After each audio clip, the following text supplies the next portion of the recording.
Dari Bapak Presiden harus menghadirkan rasa trust, rasa kepercayaan bahwa negara hadir untuk menyentuh saudara-saudara kita di pantai-pantai, di pegunungan, di pedalaman, di rawa-rawa dan sebagainya, sehingga semua merasakan kehadiran negara.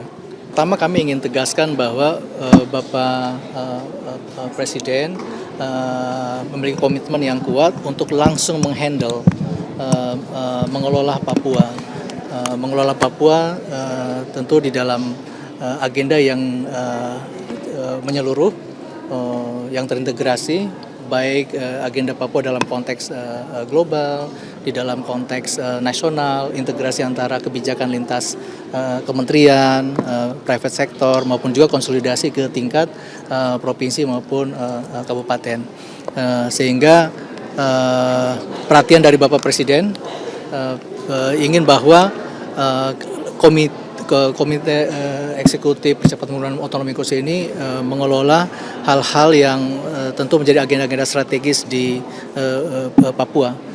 Apakah agenda yang sudah selama ini menjadi payung kita adalah otonomi khusus, kemudian bagaimana otonomi khusus ini berjalan dengan baik.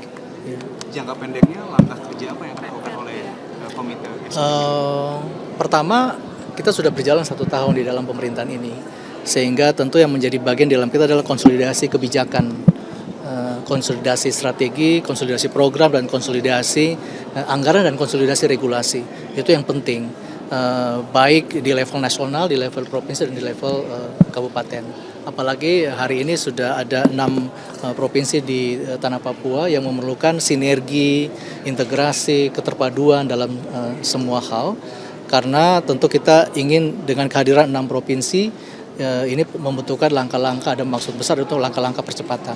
Tetapi bagaimana mengelola langkah-langkah percepatan ini yang tentu membutuhkan jembatan dengan semua hal.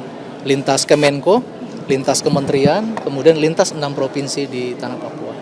Ya. Dan tentu yang menjadi bagian kita adalah bahwa lembaga ini hadir karena langsung di bawah Bapak Presiden, sehingga tentu agenda-agenda strategis yang menjadi agenda strategis 5 Astacita dalam konteks Papua akan kita wujudkan, kita kawal bersama dengan menteri-menteri sektoral yang lain, bersama dengan 6 gubernur yang lain.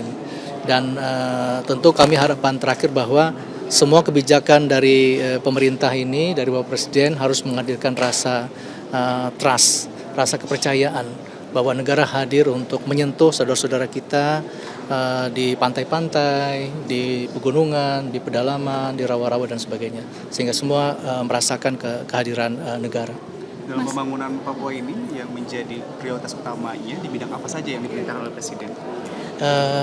Tentu untuk 5 tahun ini kita sudah memiliki agenda besar, yaitu di Astacita ada 8 agenda besar yang kemudian coba akan kita kawal dalam konteks politik, dalam pemerintahan, kemudian di dalam konteks infrastruktur, kemudian dalam konteks ekonomi dan pertumbuhan kewilayahan, dan juga aspek-aspek yang lebih bersifat soft, ya seperti sport, olahraga, gender, kemudian juga di bidang ekonomi kreatif. Sehingga kami sangat senang karena anggota kami sangat beragam. Ada senior kami, Kakak Paulus Waterpau, Kak Arisia Saleh, kemudian ada Bapak John Gulbagepse, ada beragam baik di militer, di TNI, di kepolisian, kemudian direkam jejak di karir birokrasi, di karir di dunia ekonomi kreatif, sehingga itu menandakan bahwa kami akan menyentuh semua simpul-simpul sosial, akan menyentuh semua segmen-segmen yang beragam, dari level anak muda sampai juga level persoalan-persoalan yang high politics. Tapi intinya bahwa Bapak Presiden memiliki komitmen untuk Papua yang dalam bahasa kami Astacita kontekstual Papua yang kami akan kawal, tentang harmonisasi, tentang sinergi, pengawasan, dan evaluasi. Nah, dari segi pengawasannya itu bagaimana, Mas? Apakah akan melibatkan banyak pihak atau seperti apa, Mas? Iya, pengawasan ini kan ada konteksnya, pengawasan internal di masing-masing kementerian, di masing-masing Pemda yang harus kita optimalkan terus aspek pengawasan internal. Tapi kemudian kedua juga tentu adalah pengawasan sosial.